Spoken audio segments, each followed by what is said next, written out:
What is up, everybody? It is Josh from Baseball Lifestyle here, and welcome back for another MLB recap. Before we get started, I just want to remind you guys to please make sure you like and subscribe. It helps us keep making content for you guys, and we really appreciate it. Alright, this week in MLB was super exciting. We got a lot to unpack. There's a lot going on with the Mets, a lot going on with the Cardinals. Shane Bieber is still tossing the rock like a savage, and Aaron Judge is going absolutely off. We'll get to all these things later, but first, let's get into our COVID update. After an 8-game hiatus, the Miami Marlins were officially back and playing baseball this week. They faced off against the Orioles and swept them in 4 games for the first time in a very long time. The Marlins are technically in first place right now with a 6-1 record as they go to face the Mets this coming weekend. The team looks pretty good, and a lot of the young players have been vocal on social media saying how they're ready to start winning and really make a run at the NL East this season. Up next, we have the St. Louis Cardinals, who are still dealing with some issues with the coronavirus. The Cardinals have a total of 8 players and 14 staffers that have tested positive for the coronavirus, including stars Yadier Molina and Paul DeJong. On today, August 7th, 2 more positives were announced, and their game with the Cubs has been postponed. So far, the Cardinals have missed a total of 8 games. If they are able to make the game up this weekend against the Cubs, it will be the first of 6 doubleheaders they'll have to play in order to make up all the games they've missed. The Cardinals definitely have a long road ahead of them if they do want to make up all their games by September 25th.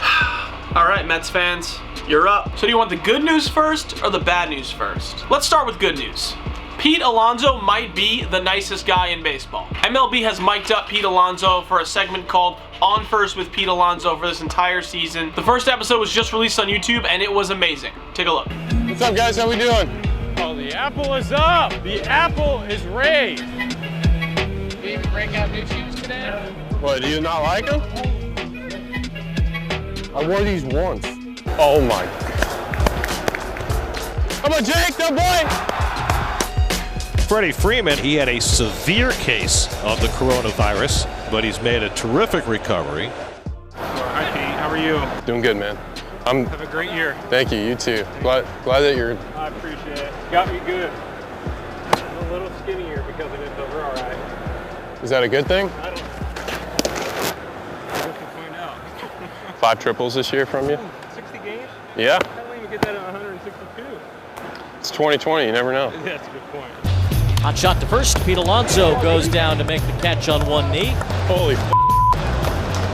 That was going right for the gonads.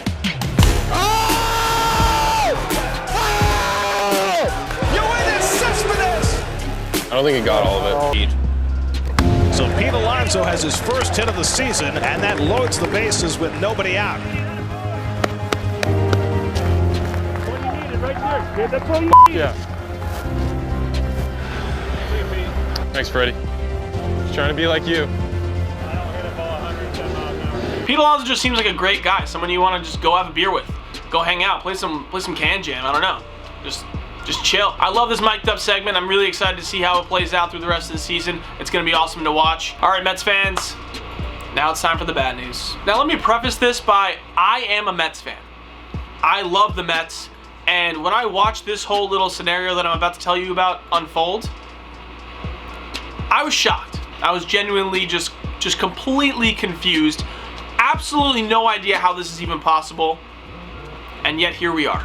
So if you're not familiar with Yoenis Cespedes, he hasn't played baseball in a little while. He's had some pretty severe injuries. He had a heel surgery 2 years ago, and then while he was rehabbing that, he broke his ankle, I believe, chasing a boar or something on his ranch.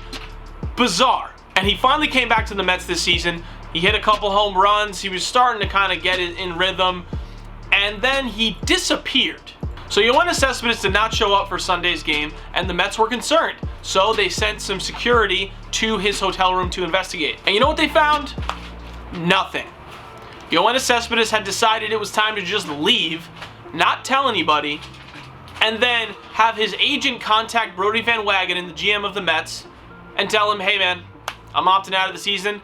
Peace. Now this is all going on while the Mets are playing a game. So as a Mets fan, I'm watching the game, watching the Mets do whatever they're doing, and I'm getting tweets and texts like, Yoenis Cespedes is missing. They don't know where he is. Trying to find Yoenis Cespedes.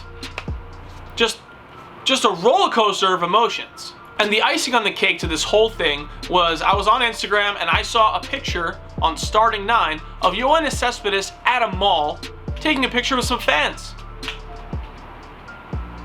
Just bizarre. Just bizarre. Anyway, that's it for my Mets rant. On to our next topic. In last week's recap, we talked about Shane Bieber getting off to a hot start, going 2-0 and striking out 27, which is a new MLB record for the most strikeouts in the first 2 games. Well, in his third start, he added to that total, getting his third win, bringing his ERA to a whopping .89 and getting his strikeout totals up to 35 in the first 3 games, with only Nolan Ryan above him, who holds the record at 37, and Shane Bieber sitting at 35. Swung out of this.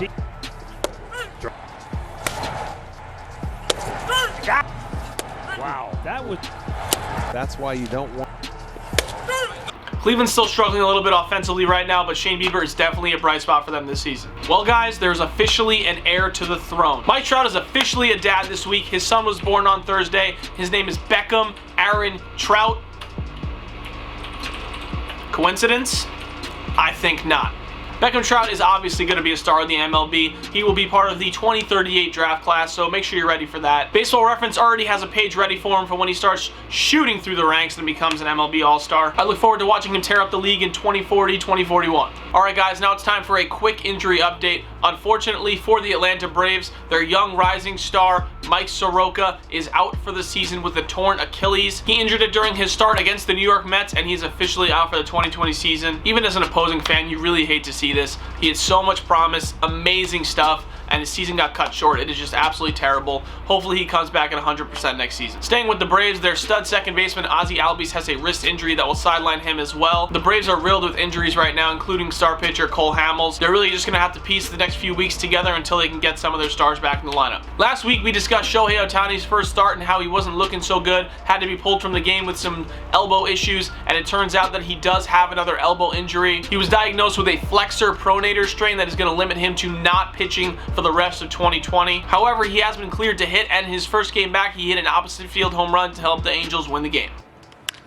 Shohei shooting one out to left field, has some carry. D. Gordon moving back, near the wall, gone!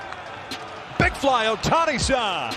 Alright guys, up next we have the Players of the Week. These two guys have put on an offensive show over the last 7 to 10 days. Starting with the National League, we have Nick Castellanos. Castellanos is currently batting .340 with 7 home runs and 16 ribbies, and is slugging a whopping .840 with an OPS of 1.251.